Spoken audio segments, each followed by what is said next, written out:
Hello, everyone, and welcome to today's edition of the Daily Stand-Up. Without any further ado, let's get started. I'm Lee Henson, president and founder of AgileDad. I'm so glad you could be here with me today. Today, I wanted to discuss one of the roles with you in Agile. I thought it'd be a good idea just to kind of, if nothing else, have a refresher so that we could, all be on the same page and all understand the roles. So that way, when we talk about more advanced topics, it makes sense. So today, I wanted to dedicate my focus to the product owner role. I feel like it's probably the most misunderstood role because it's the role that's responsible for making sure that we balance, doing the right thing with doing the thing right and with building things fast so that we can get our quality product or service out of the door. But they also have to balance, of course, the budget and financial needs with, the wants, needs, whims, and desires of the consumer with the strategic interest of the organization, and they have to try to figure out the best way to understand that they're building the right thing all the time. And it's just one of the more challenging roles. So I thought I'd give you a little bit of a bell at the ball, if you will, and read to you my description of the product owner. So I got called out in one of my early classes that my definition of product owner was weak. So I took some time to research and put together a really solid definition of product owner. So I hope you enjoy this. Ladies and gentlemen, the product owner. The product owner is the person solely responsible for implicitly understanding the wants, needs, whims, and desires of the end consumer. They do this by facilitating conversations with support about the things the consumer may be struggling the most with and with trainers or about new thoughts or ideas the consumer may be thinking. They also host focus groups where they record data they discover about the current product they're working on as well as enhancements for upcoming products. This individual is also responsible for understanding all the business acumen behind why a product was built, whom it was built for, how and where it entered the marketplace, how it is used, etc. They also need to understand the return on investment for the product as well as the strategic value the product holds for the organization.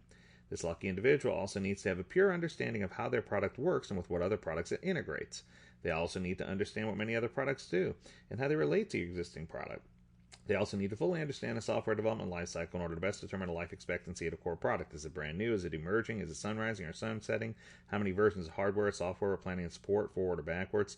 This person needs to fully understand the technological feasibility of the product, and they need to be able to quickly assess requests and determine if the actual requests for enhancements to the product are defects that require more immediate attention. With all this information, it's expected they will maintain full upward visibility and be a pure representation of the end consumer to the sponsor and a representation to the sponsor to the teams that are working on the project. They're expected to report with 100% accuracy at risk of losing their job, but if at any point they're incorrect.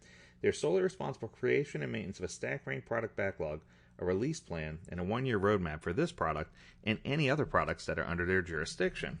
The product owner must also have a certain set of skills. They need to be able to identify key markets and customers, define the product, establish a product vision and roadmap that makes sense, define, manage, and maintain a product backlog, drive and quantify business value, create user stories, be prepared with details, set clear acceptance criteria, convince customers to buy and investors to invest, and they need to be the ultimate communicator.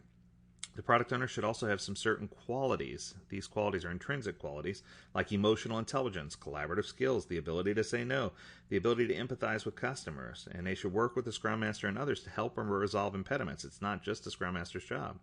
They need to be able to deal with and handle conflict resolution and management, communicate difficult decisions, motivate teams, understand the product lifecycle, and have a deep understanding of the 80-20 rule, that only 20% of what they build is used 80% of the time. This person also needs to exhibit presence. They need to be present in meetings, present both physically and intellectually. They can't just sit in a room with a team and be checked out. They need to reschedule conflicting meetings, do all those good things. They need to have a pure and deep understanding of the voice of the consumer, whether it's holding focus groups, structured interviews, doing conceptual layouts to discover potential backlog content. This person needs to have their thumb on the pulse of the consumer and keep it there. They need to be respectful of the team and the process and understand exactly how the Scrum framework is implemented, and they need to make sure they're not trying to do anything that would inhibit the team or individuals' ability to learn and grow. They need to have a just ask me attitude, where they can't send everyone elsewhere to solve the problems. They need to be the source and repository for all problem solving, and they need to treat things like it's not just another project on their plate. And that's all. Yeah, that's all. No big deal. What I can tell you is that's not all, right?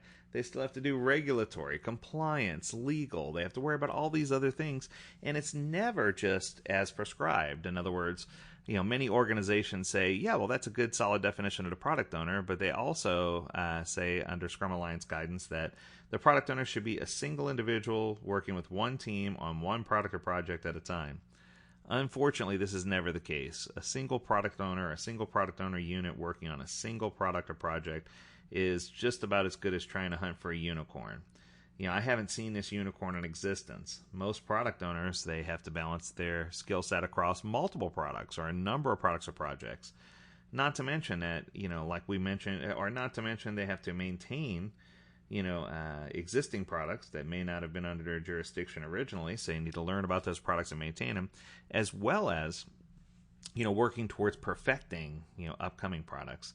It just blows my mind when I see how many and how often, and what's happening with product owners.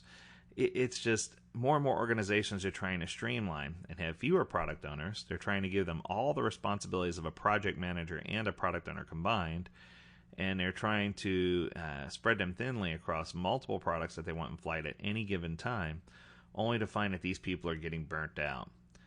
The truth is, this is not a one-person, gig. Even though you should, I want to make sure I'm clear here, you should only have one product owner over a product. Even if the product is very, very large, you should at minimum have one chief product owner with a group of sub-product owners that work under him. But you should never have more than one product owner with this type of authority. Now, what this doesn't mean, I want to be clear, is that the product owner has to work alone in a silo on a hill somewhere. More importantly, I think the product owner should seek out help when they can from other people in the organization with varying titles who may fill in the role of various analysts that could help provide information to the product owner and help the product owner be successful in their initiatives and what they're trying to do. So for today, I think the emphasis or message that I'm trying to share is that while the product owner is the most important or one of the most important roles in the entire Agile framework, it shouldn't be treated lightly, but at the same time, it shouldn't be spread paper thin. Most importantly, this person should never be asked to wear multiple hats. And finally, this person needs to never make decisions in a silo. They need to make sure that they consult with others so that they can tap those people who have the best interest of the consumer in mind or the best strategic interest in mind or someone from technology that can help them, raise awareness, where ultimately the decision falls on their shoulders. To quote Ken Schwaber, he called the product owner the single wringable neck or the one throat to choke. Now, I don't know that I'd take it that far, but I do believe that the product owner needs to be fully invested, full-time, fully aware, and that by limiting the number of projects that they have in scope, by applying WIP limits to the number of projects in flight, they can get the right thing built, get those things to market faster, increase revenue, and increase consumer awareness, and really end up making everyone happy. It's a win-win situation. For the remainder of this week, we're going to focus our attention on those analyst roles that would support the product owner and where you might find those people and who might be included. But for today, that concludes this edition of the Daily Stand-Up. We hope you took away something of value. As always, remind you to visit AgileDad.com where you can watch helpful videos, download white papers, download comic books, like and subscribe to this podcast and to our YouTube channel. We really appreciate that. As always, we encourage you to stay well, stay healthy, and stay agile. Until next time, take care.